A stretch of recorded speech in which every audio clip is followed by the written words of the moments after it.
Rebecca, as you can see, is the president and executive director of Poiema Foundation. She received a Bachelor of Science in Education from the University of Texas at El Paso, where she graduated summa cum laude and played collegiate basketball. She taught math and science in both public and private schools and at the collegiate level. She continued her education and earned a master's degree from Dallas Seminary, where she received the Howard Hendricks Award for the most outstanding work in the Department of Christian Education. While at DTS, she worked in the Spiritual Formation Department as a fellow. After graduating from DTS, Rebecca founded the Poiema Foundation, a nonprofit that fights human trafficking through education and community outreach. They operate a safe house and provide long-term trauma-informed care for survivors. In addition to her responsibilities at Poiema, Rebecca is currently pursuing a doctorate of educational ministries. She and her husband Raymond have been married for 31 years and have 4 grown daughters. At this time, I'd like to bring Ms. Rebecca up to the mic.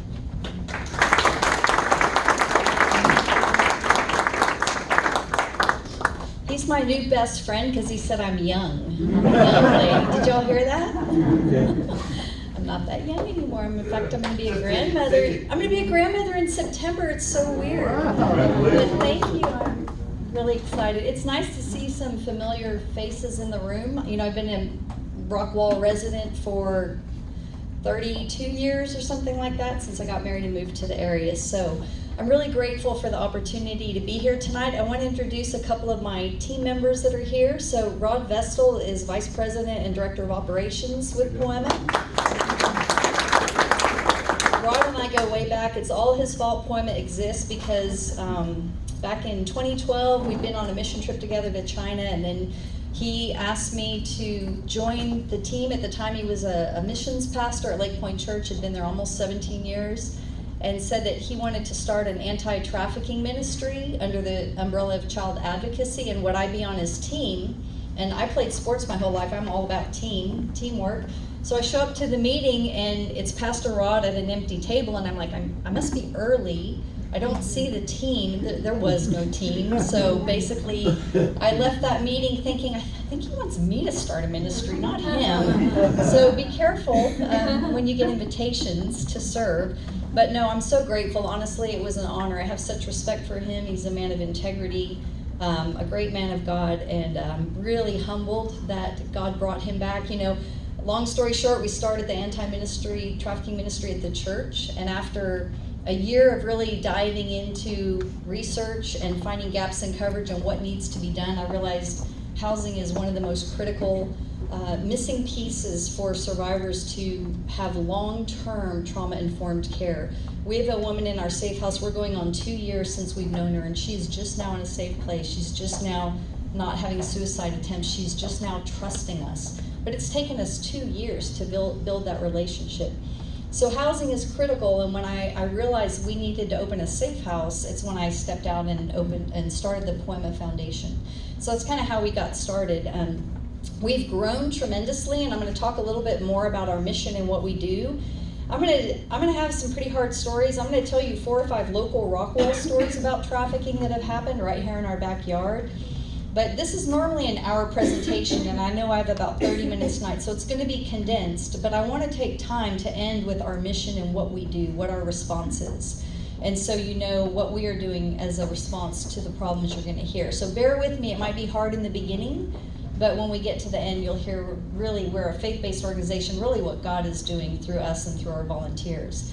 One of the greatest things that he's done, you know, starting this ministry, by the way, Donna Rollater was like, I was one person trying to do this huge ministry by myself, and she volunteered to be my bookkeeper. So she goes way back to helping with us. Edna and I have served in life group together years and years ago. So again, there are a lot of friends in the room. I'm really grateful to be here. I have neighbors, former neighbors in the back as well. So, but I want to introduce to you Natalie Perrone. So Natalie, if you'll just stand up.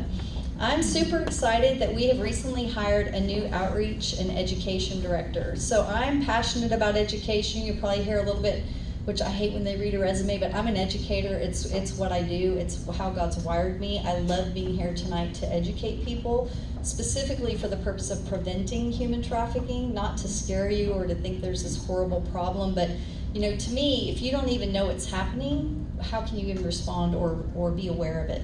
And know that it's right there in your own backyard. So that's really the point of tonight. And so I'm really grateful that we have Natalie, because she's going to help us have even a more broad reach. And I'll share with you, we've been pretty successful so far, but I'm grateful to get to go to the next level. Okay, so you don't have a clock in here, do you? Natalie, will you tell me when it's, and then what time do I need to wrap up so someone can give me a 5-minute? Let's see, you have 30 minutes? What do you want, 45 minutes? Yeah, that'd be great, and then we can have Q&A. Okay. So let me I'll know, give you, 30 minutes, give me a sign. So I could talk about this all night if I had to. So my computer, he asked me how much battery I had. I said I've got 11 hours. Will you let me stay that long? I don't know if he thought I was serious or not. So I want to begin by talking about the definition of what human trafficking is. So human trafficking basically is modern day slavery. It involves controlling a person using force, fraud, or coercion for the purpose of controlling them or exploiting them. You know, there's labor trafficking, which you've heard of, and there's also sex trafficking. And we specifically in our organization focus on helping survivors of sex trafficking, educating about that. We've worked with some labor trafficking victims, but predominantly we work with sex trafficking victims. When I first started doing this work, the Trafficking Victims Protection Act was just passed, and that was back in 2000. And it was really difficult to get trafficking convictions. It was around 2005, 2010. Detectives were still trying to figure out how to gather the right intel in order to get a trafficking conviction. Oftentimes they would get perpetrators off the street just on a parole violation. So I know there was a young girl from Dallas trafficked to Louisiana. She was 16 years old, crossed the border. He took her into Louisiana, and he got arrested. She got arrested, and then through that, she did happen to turn on her pimp, which is rare, but she did it.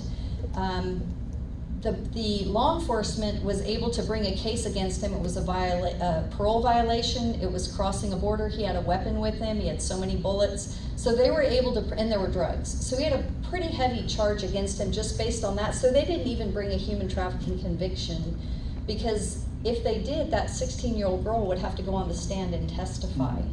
And if you can imagine, I don't know if any of you have ever been in a courtroom, it's one of the hardest things I ever have to do, sit as an advocate and watch a defense attorney, which is their job. And we have the best court system in the world. Believe me, if I was ever accused of a crime, I would want a really great defense attorney. However, when being a victim's advocate, and I know that her perpetrator is guilty, it's really hard to sit there and watch the defense attorney tear apart the 16-year-old girl who's already been traumatized tremendously on the stand. So if we don't have to have a victim go to the stand and testify, if we can get the perpetrator off the streets through other charges, oftentimes that's what will happen to save the victim from testifying. But the Trafficking Victim Protection Act is a great thing. It's been revised multiple times over the years, and so I'm very grateful that we have this law in place. What does human trafficking look like specifically in America? What is the scope of the problem? As you can imagine, this is a problem that it's really hard to get good intel and information on. So I'm a former math science teacher, so I'm pretty picky about statistics and studies, because for a long time there were a lot of numbers out there. There's 300,000 trafficking victims in the United States. So I started doing the research. Well, where's the evidence? Where's the study? Where did you get that number? And everybody was quoting it. It's really hard to get numbers, but I'll tell you, there is a problem in the United States with human trafficking, and we have come a long way in gathering intel and getting evidence-based numbers where we have a study. And so one of the places that we get some really good statistics is through the Polaris Project. Have you all heard of the human trafficking hotline number? So there's a human trafficking hotline number. It's on a handout. It'll be on one of the slides. It's a number that you can call if you see something going on in your neighborhood that you suspect is human trafficking. You can call that number and report it. I would also recommend that you call local law enforcement and then let them know what's going on. We have a great law enforcement organization here, as you know, and they're on top of it. I've worked closely with some of the detectives. I know Max Guerin from when he was in Dallas. So we have a great Rockwall PD is awesome. Call them, they will be there and they will check it out. So I'm grateful for that. I just lost my train of thought. I'm sleep deprived, by the way. My husband has a broken ankle. Oh. So I told Natalie, I don't know how this is gonna go tonight. I'm really sleep deprived. But talking about the scope of the problem in the United States. So we do have a big problem with trafficking. It's hard to get numbers, but the numbers I'm gonna share with you tonight, I'm really grateful for because they come from the human trafficking hotline number. And they've been able to gather quite a bit of information. The map that you're looking at up here is from the Polaris Project. It's monitors that hotline number. You can call it 24 hours a day, 7 days a week, 365 days a year. I think this one's from 2018 or 2019. You can go to their website and get the most recent updated map if you want to see it. I'm gonna give you a couple statistics. Being a math science teacher, bear with me. I'm not gonna bore you to death with numbers, but I'm gonna tell you a few that I think you'll find interesting.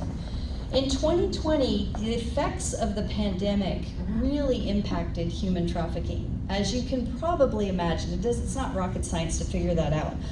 But in 2020, there were 10,836 sex trafficking victims. 16,658 victims were actually identified. So that's calls that came in. So not only can you call and report, hey, I think human trafficking is happening in my neighborhood. If I was a victim being trafficked, I could also call that number to get help. We had a couple of girls in Oklahoma that called the Polaris Project, and they were trying to get to Dallas because they had a family member here who would help them. So they called the trafficking hotline number. Polaris Project bought them tickets to fly them to Dallas. They had contacted us and said, would you pick those girls up at the airport and help them get into services? And so that's another thing that the human trafficking hotline number is for, not only for you reporting, but also for victims that need help. They can call in. So in 2020 during COVID, there were 16,658 victims that were identified. I'm going to share a few more statistics in a little bit, but as you can see, trafficking is happening all over the United States. It's happened in all 50 states. Calls have come in from all 50 states. California has had the highest volume number of calls. Texas is number 2, and Florida has been number 3 consistently for the past several years. Now, specifically in Texas, I'm really excited about this study. The University, UT Austin School of Social Work did a study, and they didn't only go to law enforcement. So as you can tell from that story I told before, law enforcement's not going to give you an accurate number of exactly how much trafficking is happening, because they may get a perp off the street for drugs or a parole violation or having a weapon. That's not in the records as a trafficking case. So that's not going to be completely accurate. But what they did is go to service providers as well, not just people that are, not just perpetrators being arrested. So look at these numbers. 313,000 victims of trafficking were identified in the state of Texas alone. 234,000 were labor trafficking victims. The top number is what's alarming to me. 79,000 minors were identified as victims of sex trafficking just in the state of Texas. I was pretty shocked by that, frankly. And that's not comprehensive, because a lot of victims don't self-identify as a victim. There are a lot of people that are being abused and are victims of abuse that they don't even recognize that they're a victim, because they're kids and that's their normal. It's what they've grown up with. Or their prefrontal cortex isn't fully developed and they're not able to identify that my boyfriend is actually my pimp. And so that number represents the minors that have been identified, but additionally, the day the person turns 18, guess what? That number doesn't include an adult who's a victim of human trafficking. That's kids. So as you can see, we've got a problem in the state of Texas with human trafficking. And so I'm really grateful that you're here tonight learning a little bit about it so that you can be an advocate in your neighborhood, in your community when you see it happening. And I'm going to tell several stories about it happening right here in Rockwall, so you will not be surprised, I think. So talking about going back to COVID and the Polaris Project hotline number, online recruitment for trafficking increased 20%. Now these statistics that I'm sharing with you are specifically related to the human trafficking hotline number, those calls that came into the hotline. So this doesn't mean 20% for the whole United States. I don't know. I just know basically the evidence base that came in on those phone calls, they were able to identify that online recruitment increased by 20%, 195% increase in Facebook recruitment. The pimps are all over Facebook. They're making friends with these young kids. And what were kids doing when they weren't in school? They were online, weren't they? All different social media platforms. Instagram, 95% increase in online recruitment for human trafficking victims. And let me tell you, this is only 2 social media sites. There's a ton of them. I can't even keep up with Kik, Snapchat. There's so many that the kids are on.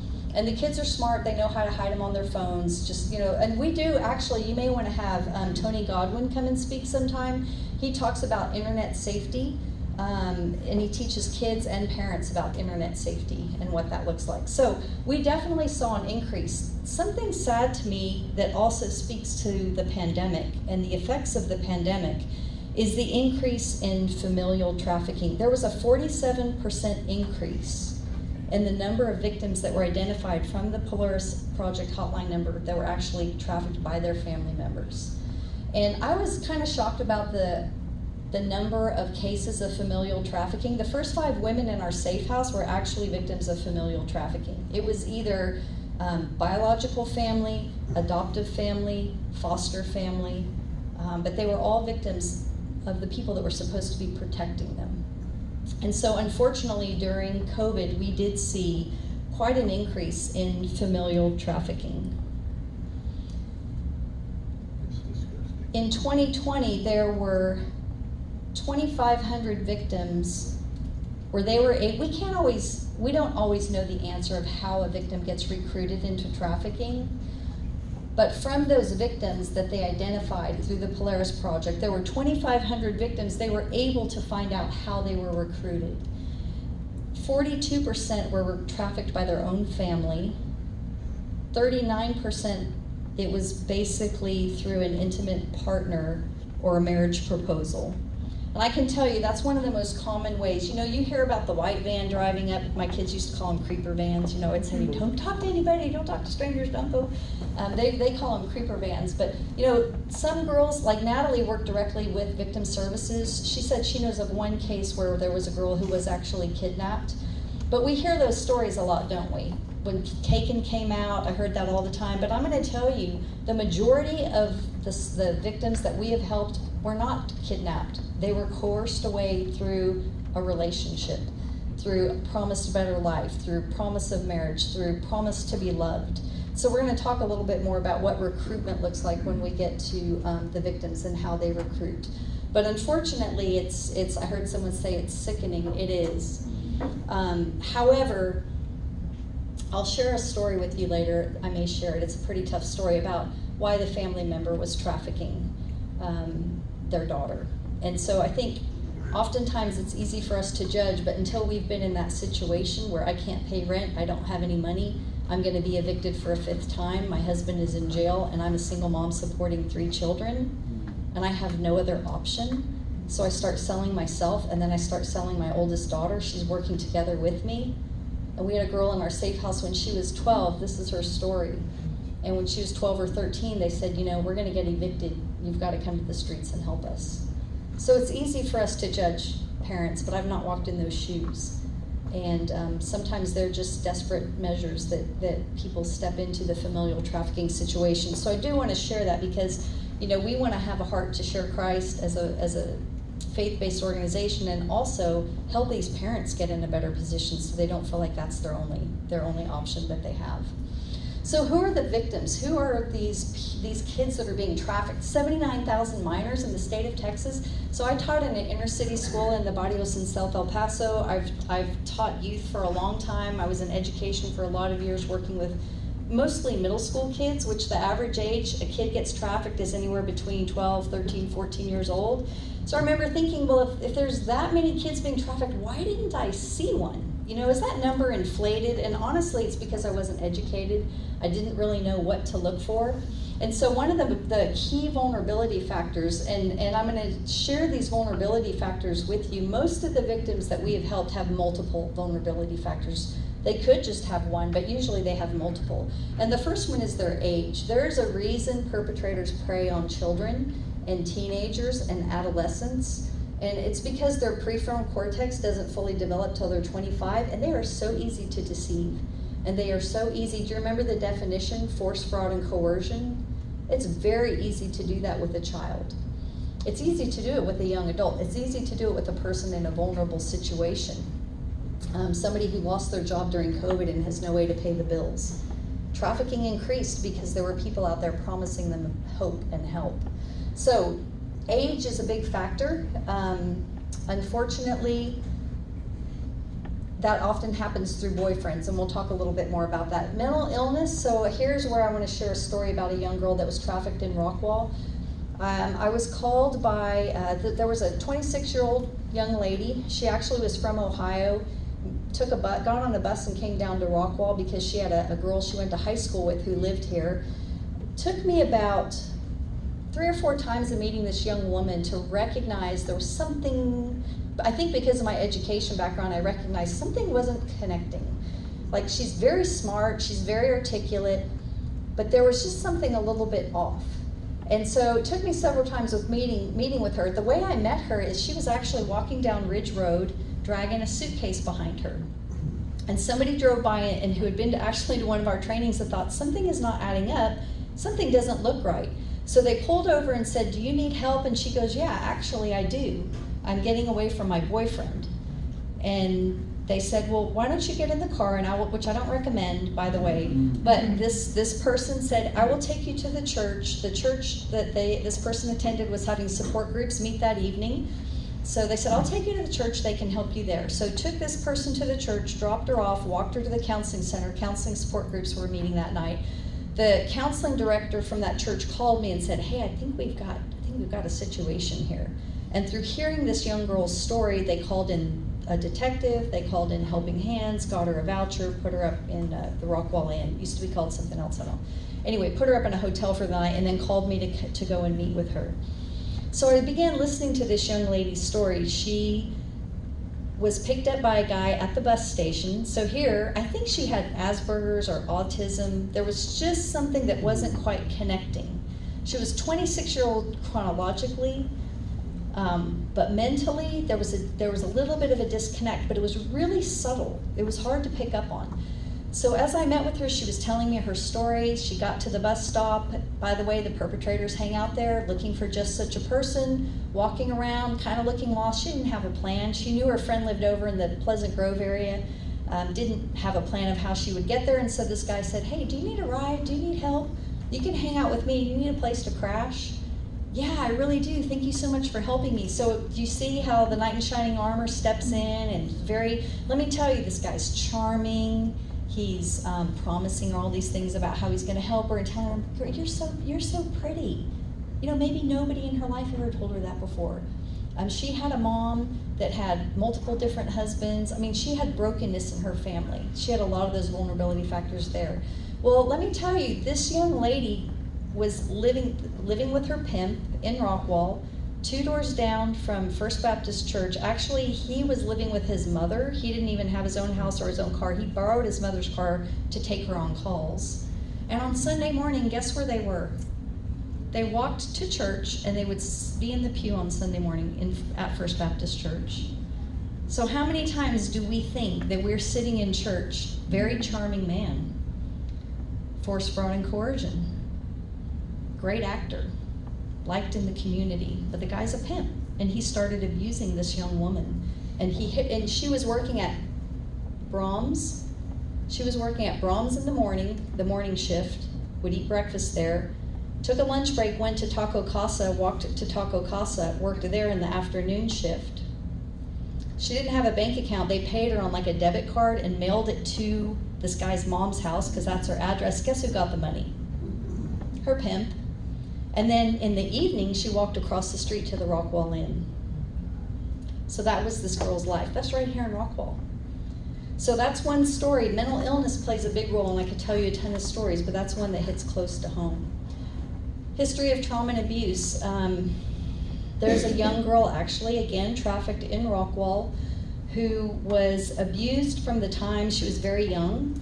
She actually grew up, let me think about this, which story am I telling here? Yeah, her name, she actually, I'm not gonna share her name, but she was a minor. She had just turned 18. She was trafficked out of the hotel that's right over there by Joe Willie's. It's at the Homewood Inn and Suites, something like that. I know the police are aware of what's going on there. I've seen them frequently go by there.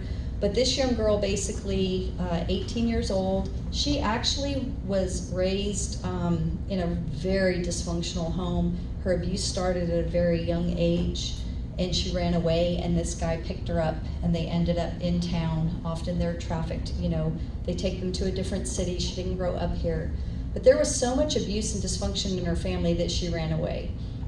And so the history of abuse really set her up for more abuse. And she ended up coming to our safe house. I know Rockwall PD, she actually called them because the pimp started physically abusing her. I know the Rockwall PD showed up at that hotel.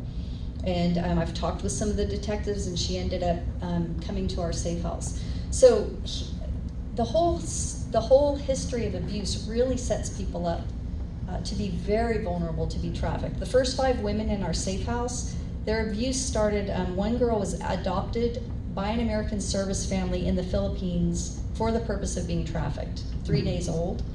Another young girl from Colorado was trafficked starting at age 2, well, abused at age 2 by her dad and her paternal grandmother, and then sold to a pimp and trafficked. At 18, when she aged out of foster care, she came to our home. So, you know, basically at birth, the one girl told me when she applied to our safe house, there's a question on there, what age did were you first recruited into the industry? And we asked that question because it lets me know their level of trauma. And so the fact that when this girl said I was born into it, I was so confused by that. I was like, born into it? What does that even mean? And then she shared her story. So already being abused prior to ever being trafficked just makes these kids way more vulnerable. So the first 5 girls, it was age 5 and under that their abuse started by their family or other perpetrators. But it just sets them up for later to be more vulnerable to be trafficked. And then runaways, I mean, that's kind of a no-brainer. There was a 15-year-old girl in Dallas who lived in Vickery Meadows. Her family had immigrated here, both parents worked. And when she was 14, she wanted to play on the basketball team. She's pretty Americanized. She'd been here since she was 8 years old. And she got in a fight with her mom, and she ran away because she was expected to watch her younger siblings. There were like 7 kids. Parents were doing all they could to make ends meet. You know, they were immigrants working as custodians at Presbyterian Hospital. And 2 days on the streets. It was December, it was cold. She ran away about 11 o'clock at night. And she said, Rebecca, I was cold, I was scared, I was a little girl on the streets of Dallas. I was hungry, and he promised me the world. And so this guy picked her up. I met her 5 years later, so she would just turn 19. I think she was 14 when she got trafficked. But then there's the shame. I can't go home. This is what's happened to me. And so it's a long journey out when you get recruited into that life. But runaways are extremely vulnerable. And we actually have an outreach ministry that specifically looks for kids that have run away, and I'll share more about that later.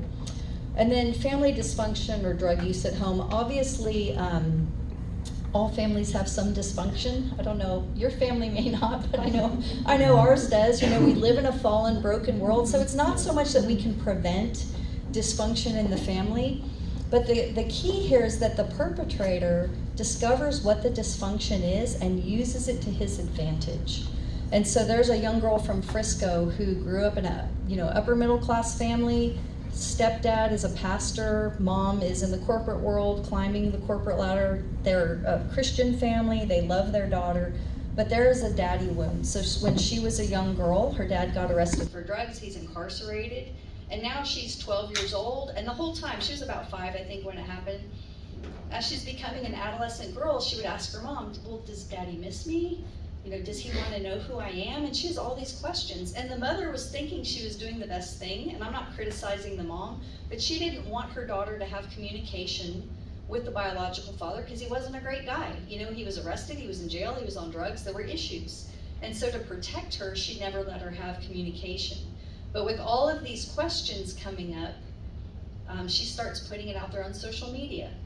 By the way, kids aren't the only ones that put things on social media that shouldn't be out there. I've seen a lot of adults put things on social media that I'm thinking maybe there should be a filter. So we're pretty judgmental with kids. But I mean, I've been even guilty of it. So, but guess what?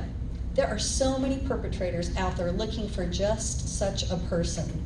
And this young girl was complaining about her mom, and her mom wouldn't listen to her, and she really wanted to meet her dad, and I'm really depressed. And then the DM messages start, and then the perpetrator starts building a relationship, and he's building a connection, and the girl's being heard. And yeah, that's not fair that your mom won't let you go see your dad. And you know what? I love you. I could be a dad to you. And there's a reason pimps have the girls call them daddy. They're filling a daddy wound. This pimp stepped in and he filled a hole in this little girl's heart. And that's how she got recruited away. So this is what, it's not the fact that the family didn't love her, they weren't attentive, but there's just a daddy wound there, and the perpetrators use it to their advantage. And so I share that with you just to kind of get a picture of who the victims are. As you can tell, I'm passionate about being the victim advocate. I can't tell you how many times I have heard people say, well, she's a prostitute, she's just choosing that life, right? Like, it's easy money. She can just go out there and make money, pay for her schooling, that type of thing. I'll tell you, even women who are on the streets working without a pimp or a perpetrator, maybe an independent sex worker, many of them come from such a broken background and story that they feel so desperate that that is their only alternative. And so I really haven't met a person that has chosen that life because it's really what they want to be doing. They have dreams and other aspirations, but maybe didn't have opportunities to participate. In fact, I met with a woman today, was in our safe house for over a year. We're praying for her grandson. We're praying he has an opportunity for an education. We're praying he has an opportunity to get a better life, into a better situation. She didn't have that opportunity. She grew up in poverty. She grew up with no father. She grew up with her uncle driving her to church, molesting her on the way to church and paying her to be quiet about it. She goes, that's what I was taught. My mom told me, you better not let any man get anything from you unless you get something from him. That's what she was taught as a young girl. That was her normal. And so she was on the streets a long time, but she has a beautiful redemption story. In fact, they're making a video about it. So if you get on our Facebook page in April, late April, you'll be able to watch her beautiful story. So this is what it looks like, the victims, some of their stories. Now, what about the traffickers? There is a stereotype of what a stereotypical pimp looks like. Snoop Dogg was a pimp. He used to drive a bus to his concerts and sell women out of the bus. But what I want to tell you is this is false. Like, there are some pimps. This guy's actually a pimp. There are pimps, and there's a stereotype of pimp culture. Pimp your ride. It means your ride is better, which I really, there's nothing good about it. But I hope tonight what I'm going to share with you is we're not really looking at appearances to identify a perpetrator. We're looking at behavior. And so tonight I'm going to share some stories with you about different perpetrators and how they've recruited people and what they look like so that you can see that stereotype is completely wrong. Oftentimes people are recruited through, like I said, relationships. So a young girl that was recruited out of North Mesquite High School, it was through a friend. There was a pimp that actually enrolled the girl in school for the purpose, one of his girls under his control, for the purpose of recruiting other students. And so a really good friend of mine, Jennifer, who volunteers with us, she was one of those kids with all those vulnerability factors we just talked about. Her dad died when she was 9. Her mom had mental health illness. She was one of 6 kids. She was the baby. She was molested by a family member. Her older brother introduced her to porn. They had like 5 evictions before she ever made it to high school. So you hear all the vulnerability factors? Well, she entered North Mesquite High School her freshman year, only school she stayed at for 4 years. And what do you think is the hardest time of day for a new kid at school? Anybody have any idea? Any kids in the room? If you were a new kid in a school, what would be the hardest time of day for you? Lunch, absolutely. Why? Because that's where people are connecting. And I was adamant about my kids staying in the same school district so they could make friends and have community. It's so important. So at lunch, my friend walks into the lunchroom, deer in headlights look, she doesn't know a soul at that school.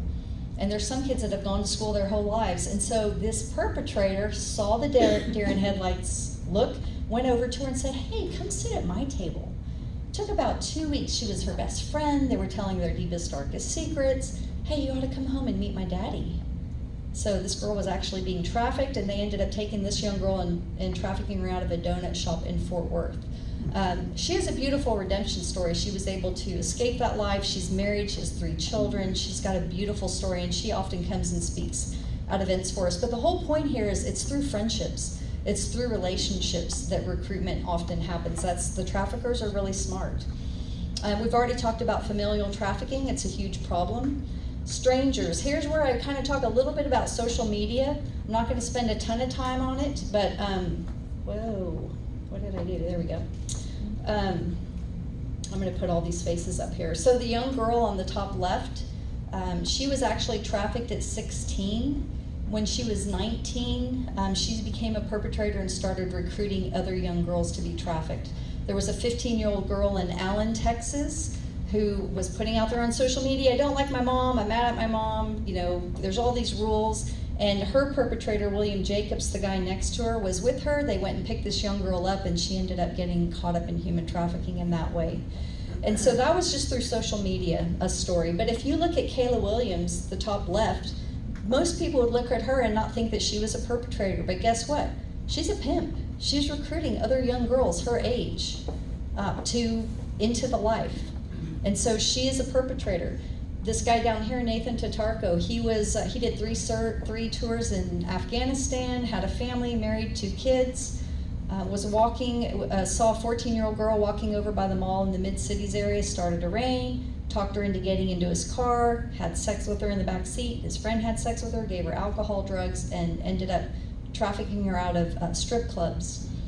If you look at this guy, you may not think he's a perpetrator, but he is a perpetrator and he is a pimp. He only got 3 months probation because that young girl, she got rescued when a police officer pulled them over for a traffic stop, and the police officer recognized something wasn't right. The guy got arrested, but that young girl was too terrified to testify. She didn't want to go to court, and I don't blame her. I've seen kids ripped apart on the stands. It is hard. So unfortunately, the perpetrator gets 3 months probation and a slap on the wrist. Probably lost his marriage and kids, I don't know. I don't know the whole story there, but unfortunately, that's what happens.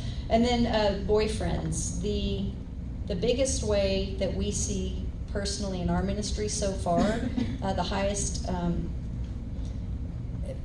way that a girl has been recruited has been from her boyfriend, who is actually her perpetrator or her pimp.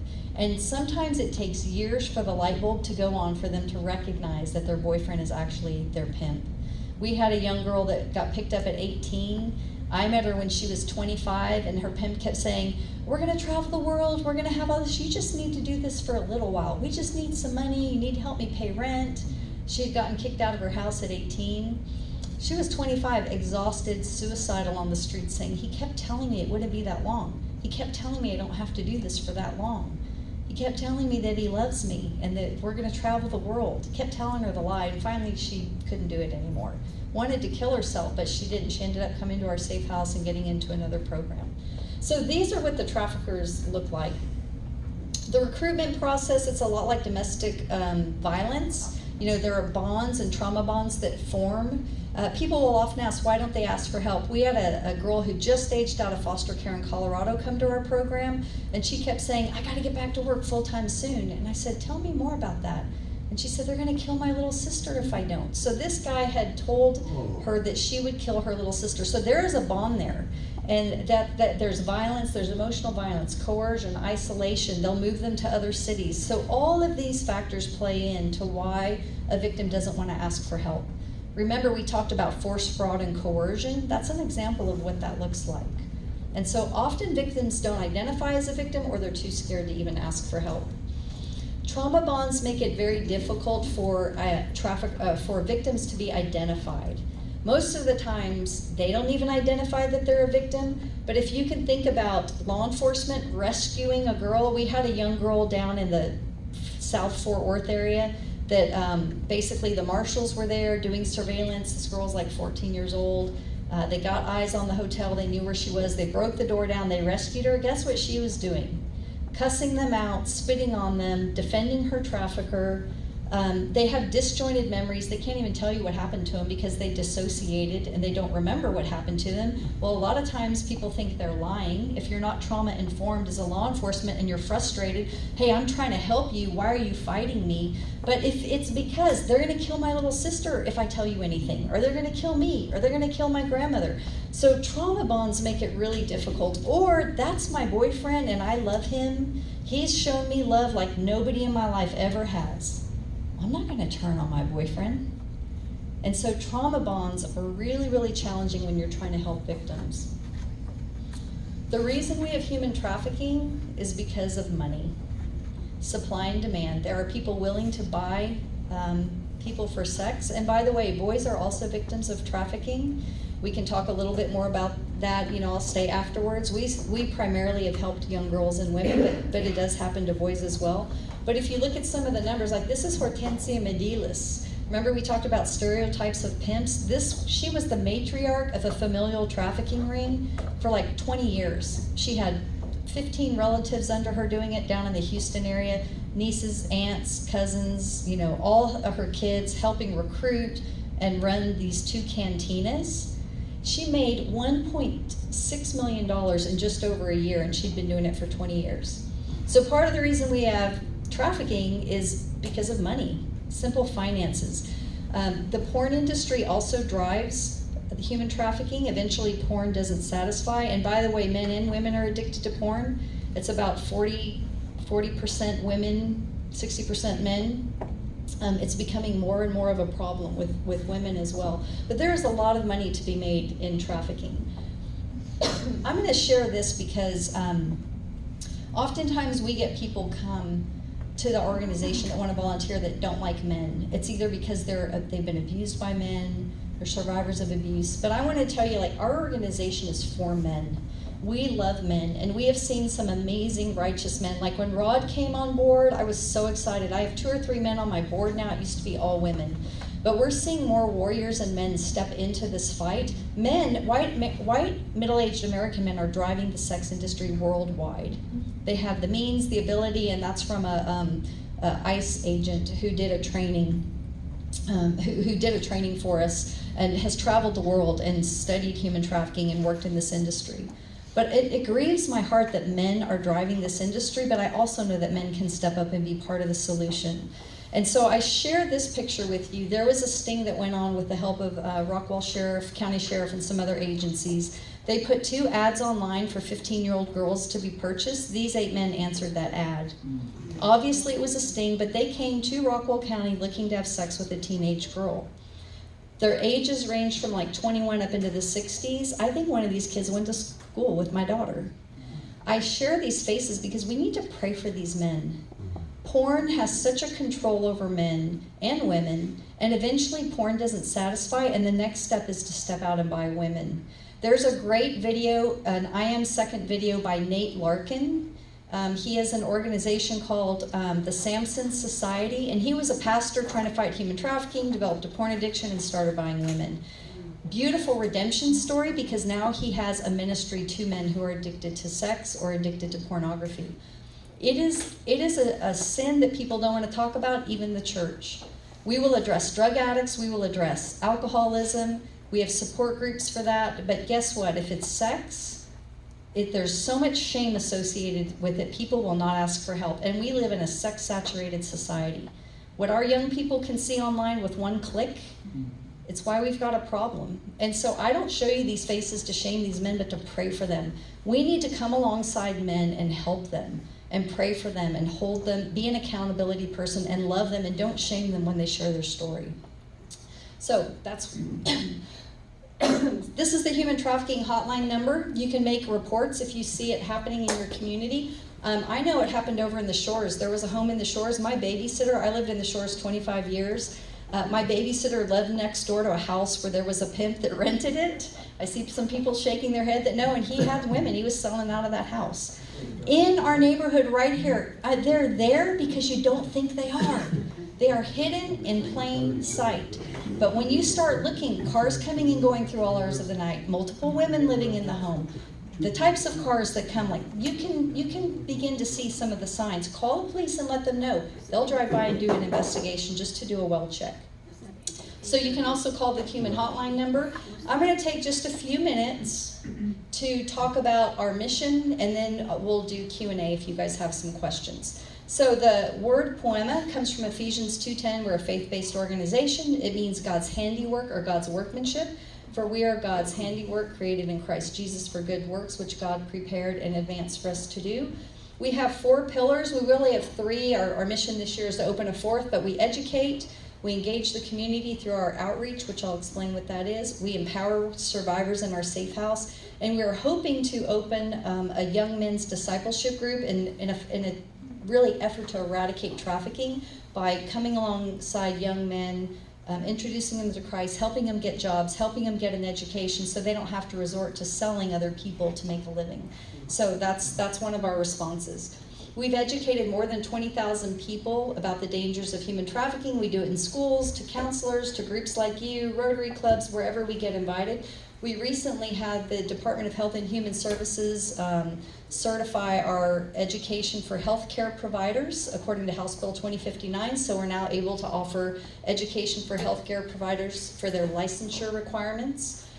We've educated young people. These young girls go to Plano West High School. They started their own podcast. They're 15 years old. They're sophomores. Guess what? Remember the average age, 12, 13, 14? They're going to educate a lot more young people than I am.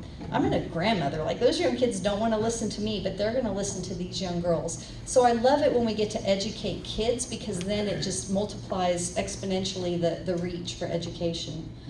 Our community awareness outreach, we take posters of missing kids. They're all registered with NCMEC, National Center for Missing and Exploited Children. We also partner with For the One, which is an anti-trafficking nonprofit. We work closely together. They're all private investigators. And what we do is take these posters to, I think over 600 or 700 locations in the Metroplex. We have all these different churches that partner with us in different areas all across the Metroplex. We're now over in Fort Worth as well, Haltom City. We have a new campus opening in Bedford. We're as far north as Denison and Sherman, as far south as Mansfield and Burleson.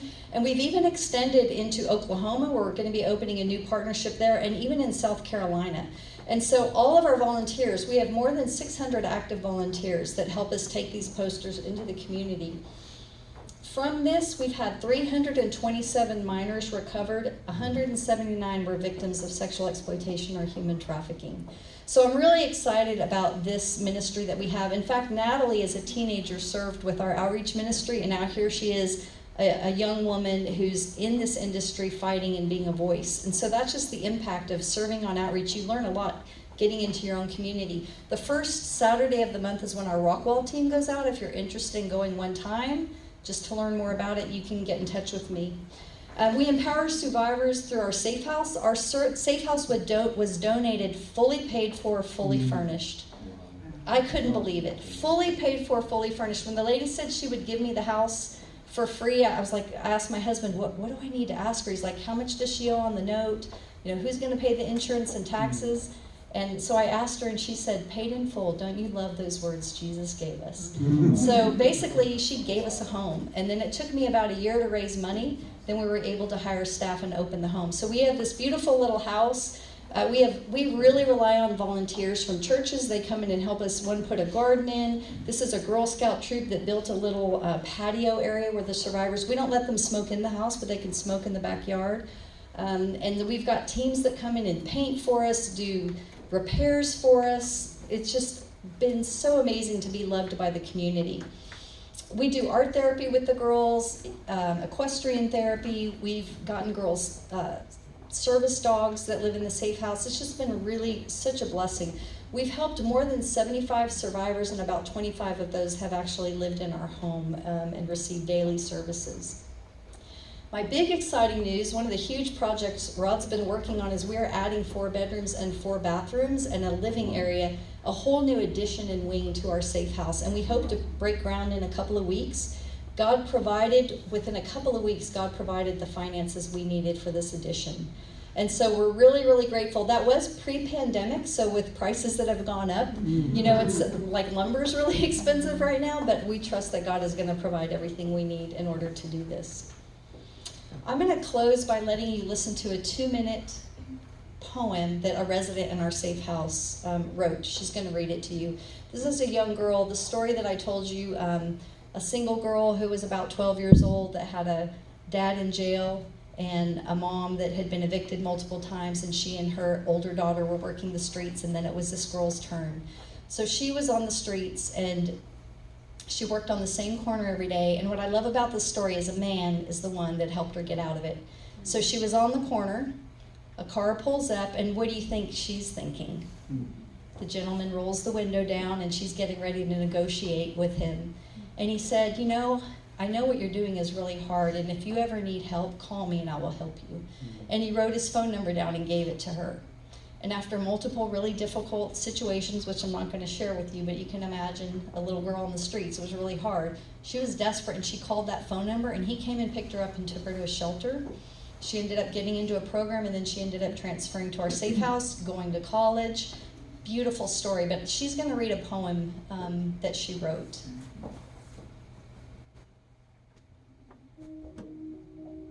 Hey guys, so I wrote this poem. It's called Little Girl, and I used to be that little girl, but thanks to programs like Poiema and Refuge City, I'm now a confident woman who knows who she is and who loves God. Hey little girl, why do you cut? And why do you flinch every time you are touched? Who treated you wrong? Who put you down? Why was your smile replaced with a frown? Why is the pain more than you can bear? Who abused you and made your heart tear? Why do you accept love in all the wrong ways? Who did this to you and taught you it's okay? Why do you cry in your bed all alone? How come you have never felt at home? Why do you walk with your head hanging low? Has nobody showed you that they love you so? Hey little girl, you know you don't have to hurt. There's a man who loves you and has gone through much worse. He lives up above and has watched you from birth. He will show you what you are really worth. His name is Jesus, and he died for our sins. You may think that you know him, but meet him again. He's part of the Godhead 3 in 1, the Father, God, the Spirit, and Son. He's not a God of anger. That's not who he is. He is a good daddy, and he loves all his kids. Child, open your eyes and believe in your heart. He's waiting for you, and you're never too far. So get up from the dirt and put on your crown. You're a child of the King, so quit looking down. You're worth more than diamonds and silver and pearl, and to him you'll always be daddy's little girl. It's pretty significant that she calls God daddy, because that's what the pimp has the girls call him. And so the fact that she's even able to understand there's a God that loves her is pretty remarkable to me. One easy way you can support Poiema is if you want to do Amazon Smile and choose Poiema as your charity. It's been a really great way. We get a percentage of everything you buy. Amazon gives Poiema a little bit of the purchase, and so it doesn't affect you in any way. It just benefits Poiema. We have a golf tournament coming up May 25th. If any of you like to play golf, you can contact us and we'll let you know more about that. So thank you so much for your time this evening.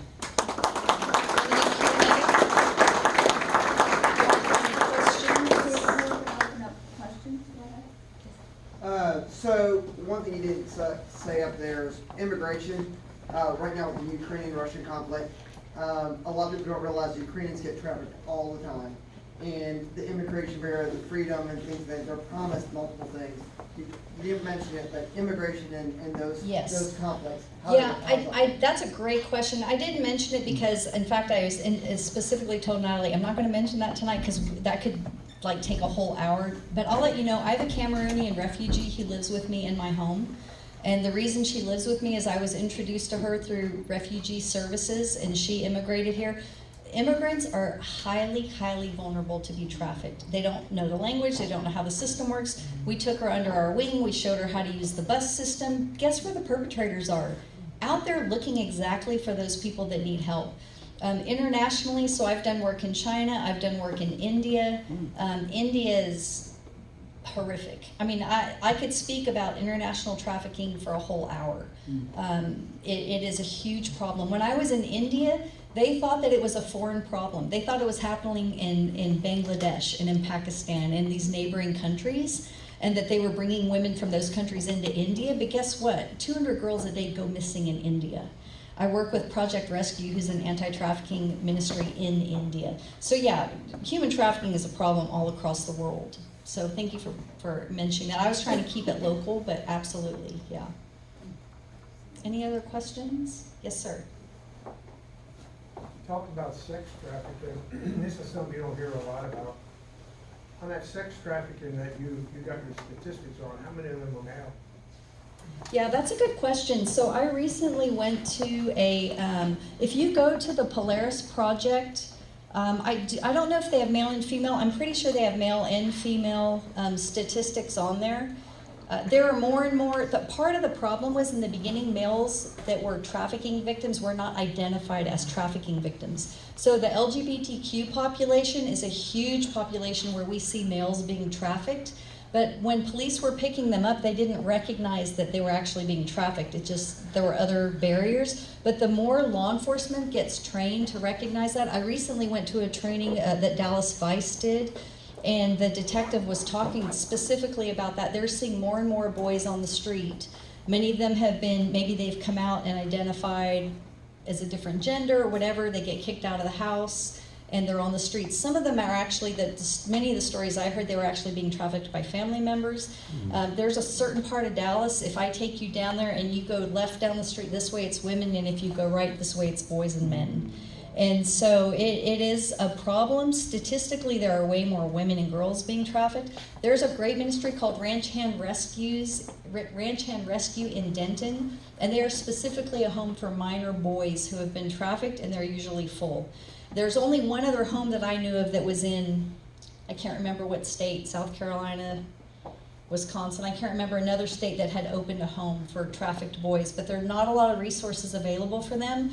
And then if you can imagine, it becomes very complicated, like even the whole gender identity, transgender. How do you put a transgender person? Do you put them in the home with the sex they identify as? If I had a man that identified as a woman who was trafficked and I let that person come into my safe house, the women in my home are not going to feel safe. But if you put him in a place for men, oftentimes he's going to get beat up and he's not going to get accepted there. It's very complicated to provide after services for a lot of men who are being trafficked because of some of the other issues that are going on there. It's a great question. Yes. Could you put the phone number up again? I have a phone number for California, and I would like to update it. Yes, I can definitely do that. It's 888-3737. 888, yeah. Oh, I just can't That's see how I, that that's one how I without remember. my And it's glasses. also on, it should also be on your handout. It's the same one, thank you. Yeah, it should be, it's on there somewhere. It should be on your handout also. 3737. It's the same one. Yes, and you can Thank you. text also, 233-733. Another story I didn't tell, I'm not going to tell the whole story, but the truck stop at 205 and 30, I got called in to help a young girl there who was trafficked and living in her car with her pimp hidden between the 18-wheelers. You know, so it's just another story of trafficking happening in the community. So I don't mind hanging around if people want to ask questions, because I know you've got a time frame. I want to Oh, honor no, your that's time. fine. So. Yeah, that'd be great. And thanks a lot. We have a gift for Oh, you. thank I hope- you. And